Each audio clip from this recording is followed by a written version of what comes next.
एक सच्चा आसरा है, एक सच्चा विश्वास है, एक सच्चा आसरा है, एक सच्चा विश्वास है। इस दुनिया में सबसे बड़ा वो प्रभु भक्ति प्रभु भक्ति जिसके पास है। एक सच्चा आसरा, एक सच्चा विश्वास है। जय श्री राम। साथियों, प्रतीक्षा, इंतजार क्या है? क्या प्रतीक्षा में धैर्य की, संयम की आवश्यकता होती है? क्या संयम और धैर्य के बिना प्रतीक्षा जैसी एक बहुत लंबी घड़ी पार की जा सकती है? ये धरती अनेक कथाओं की गवाह रही है। समय समय पर इस धरती पर महान से महान घटनाएं हुई हैं और वक्त के साथ वो गाथा बनके आज भी धरती पर गाई जाती है, याद की जाती है, स्मरण की जाती है, वंदन की जाती है। आज एक ऐसी ही कथा जो सत्य तो है ही है, साथ में एक भक्त की अपार भक्ति, श्रद्धा, संयम और प्रतीक्षा को सिद्ध करती है। यह कथा त्रेता काल की है, जब प्रभु श्री राम का काल माना जाता है, युग माना जाता है। उस समय एक भील पुत्री थी जिसका नाम शबरी था। शबरी जो भील नरेश थे उनकी पुत्री थी। बहुत ही सरल, अत्यंत दयालु और अत्यंत सौम्य प्रकृति की वह स्वामिनी थी। एक दिन जब वह खेल रही थी अपने अन्य साथी सहेलियों के साथ, तो उसने सुना था कि प्रभु श्री राम जो विष्णु के अवतार हैं वो इस धरती पर विराजमान हैं। तभी से उसके हृदय में प्रभु राम के प्रति एक अनुराग, एक प्रेम और एक भक्ति उमड़ पड़ी थी। लेकिन वो बाल मन था, वह इसको इतना गंभीरता से नहीं लिया जा सकता।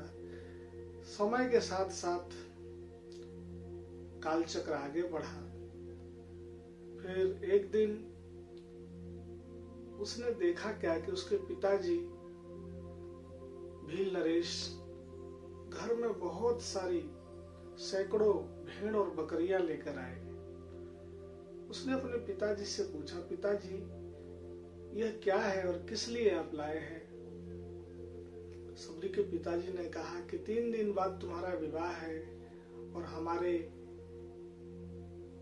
खानदान में, हमारी परंपरा में ऐसी प्रथा है कि हम विवाह से पूर्व इन सभी भेड़ बकरियों की बलि देते हैं। यह सुनकर सबरी सोच में पड़ गई, ये कैसी प्रथा है?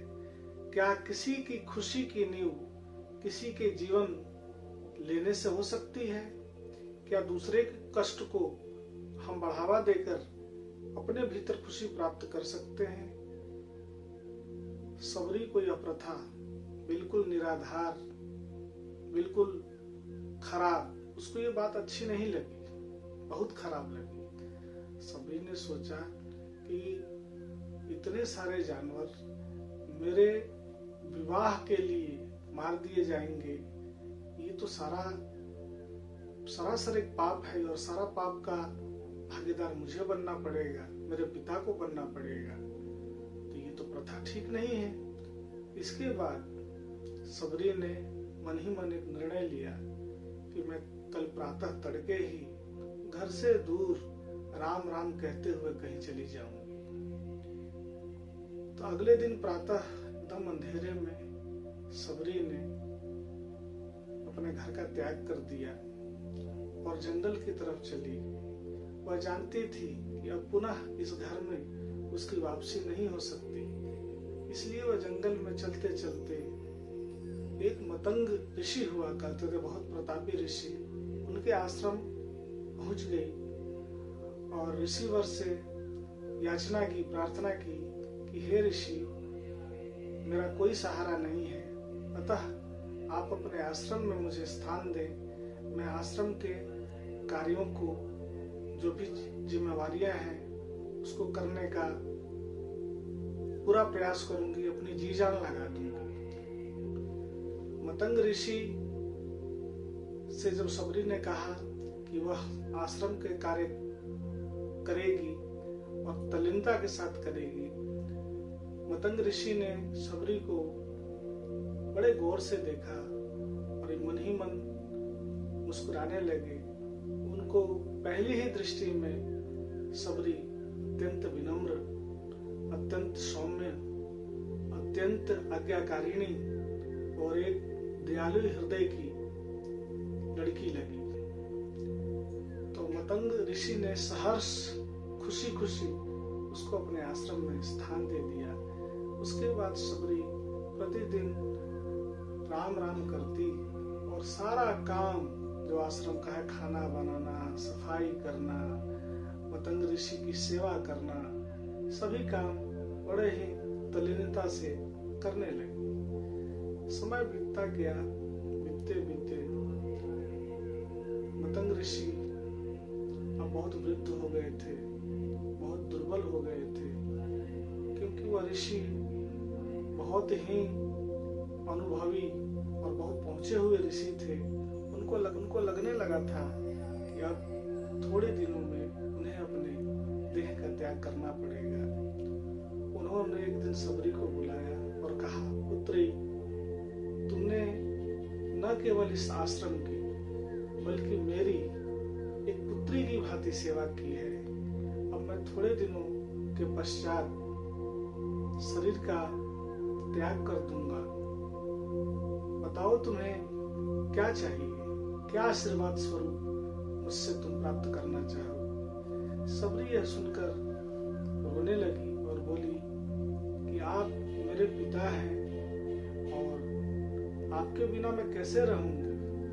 तो जहां आप जाते हैं आपके पास तो बहुत सारे मंत्र होंगे, कोई ऐसा मंत्र बोल दीजिए कि मैं भी आपके साथ जिस लोक में आप जाए वहां चली जाऊं। मतंग ऋषि ने कहा, नहीं पुत्री, ऐसा मत बोलो, तुम्हें तो अभी धरती पर एक इतिहास रचना है, एक गाथा रचनी है। तुम जो श्री राम कहती हो, एक दिन श्री राम स्वयं तुम्हारे सामने आएंगे और प्रभु श्री राम से तुम्हारी मुलाकात होगी। यह कहकर कुछ दिनों के पश्चात मतंग ऋषि ने अपना देह त्याग दिया। उस दिन के बाद सबरी प्रतिदिन उद्यान बगीचे में जाती थी, वहां से अलग अलग प्रकार के पुष्प लाती थी, फल लाती थी और अपने आश्रम को बड़े उन फूलों से सजाती थी, उन फलों को धोकर रखती थी, क्योंकि मतंग ऋषि ने कहा था कि प्रभु श्री राम तुम्हारे आश्रम में एक दिन जरूर आएंगे। लेकिन उसको पता नहीं था कि वो दिन निश्चित दिन कौन सा होगा, इसलिए वह प्रतिदिन प्रभु श्री राम के लिए ये तैयारी करती रहती थी। एक दिन जब वह फल को किसी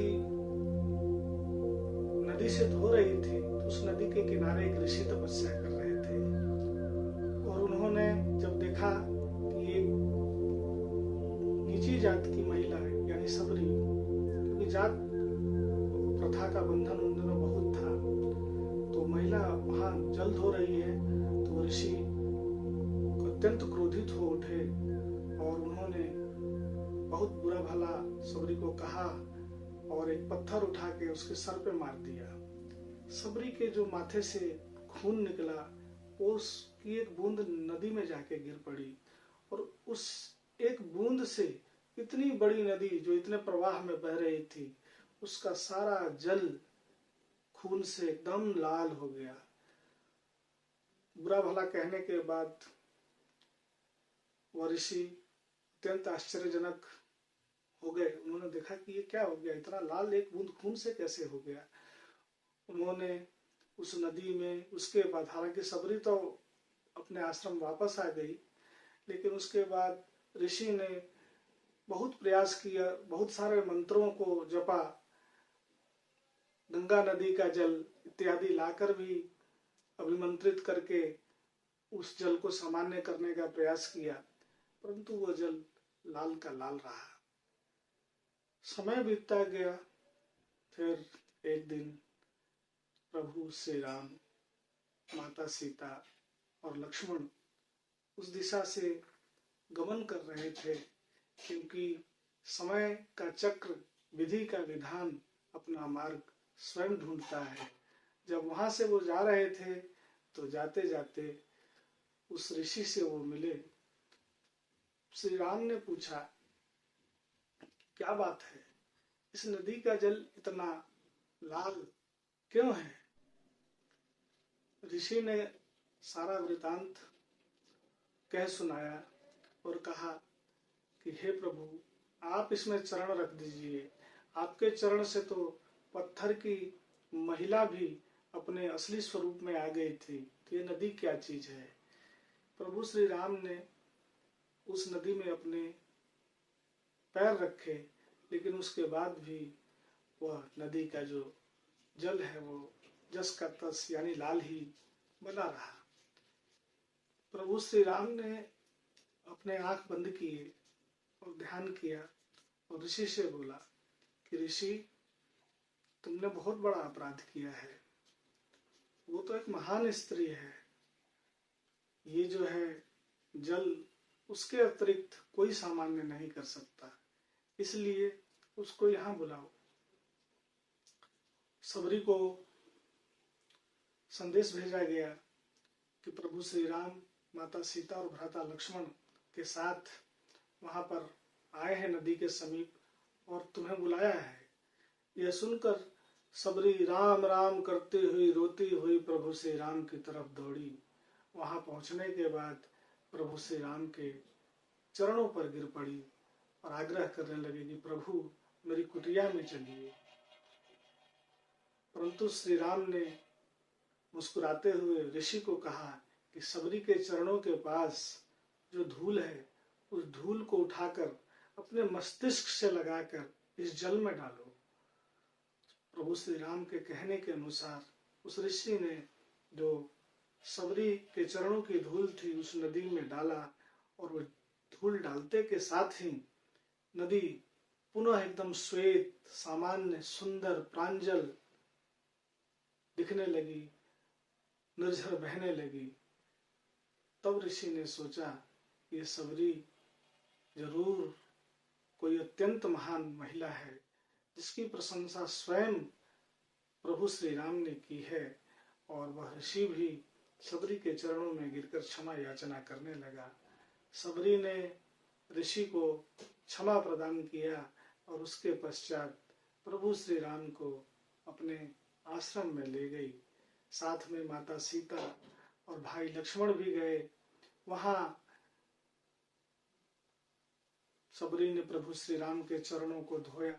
प्रतिदिन की भांति सबरी ने अपने आश्रम को अत्यंत सुंदरता से सजाया हुआ था, और जो बेर लाई थी, मीठे बेर, उन्हें धो धोकर और चख चख कर प्रभु श्री राम को खिलाने लगी। और प्रभु श्री राम भी बड़े चाव से सबरी के जूठे बेरों को खाने लगे।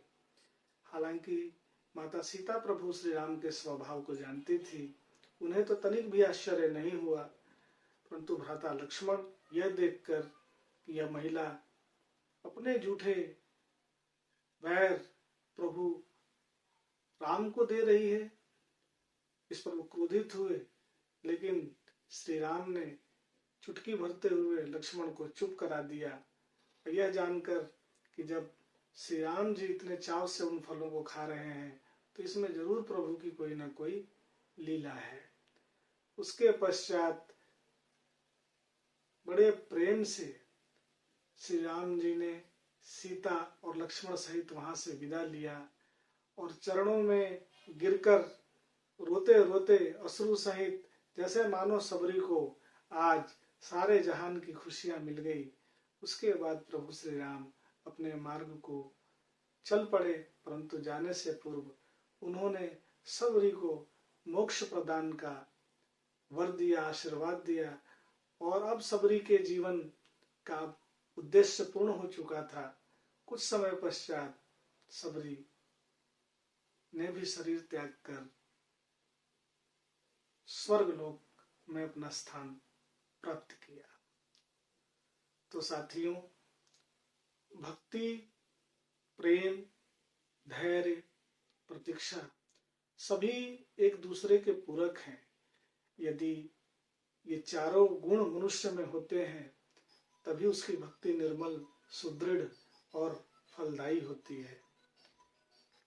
और आज का महा उपाय एक मंत्र है जो कि सूर्य भगवान को समर्पित है। यदि रविवार के दिन या अन्य दिन भी, रविवार को तो विशेष रूप से, परंतु अन्य दिन भी यदि इस मंत्र को जाप करके हम सूर्य भगवान को याद करते हैं तो निश्चय हमारे कष्ट रोग तो मिटते ही हैं, साथ ही साथ हमारा जीवन अत्यंत उमंग और भगवान सूर्य की कृपा प्राप्त करने के योग्य बन जाता है। मंत्र है शंखम चक्रम जलोकाम दधत् अमृत घटम चारुदोर्भिश्चतुर्भि सूक्ष्म स्वच्छाति हृदयांशुक परिविलसन मौलिम भोज नेत्रम कालांभो दोज्वालांगम कटतट विलसच्चारु पीतांबराढ्यम वंदे धन्वंतरिम तम निखल गदवन प्रौढ़वाग्नि लीलम। तो साथियों, मुझे पूरा विश्वास है आज की कथा आपको पसंद तो आएगी ही आएगी, बल्कि सोचने पर भी विवश करेगी और आप प्रभु भक्ति के मार्ग में एक कदम अवश्य बढ़ाएंगे। अगली अपनी इसी तरह की किसी कथा में फिर आपसे मुलाकात होगी। जय श्री राम।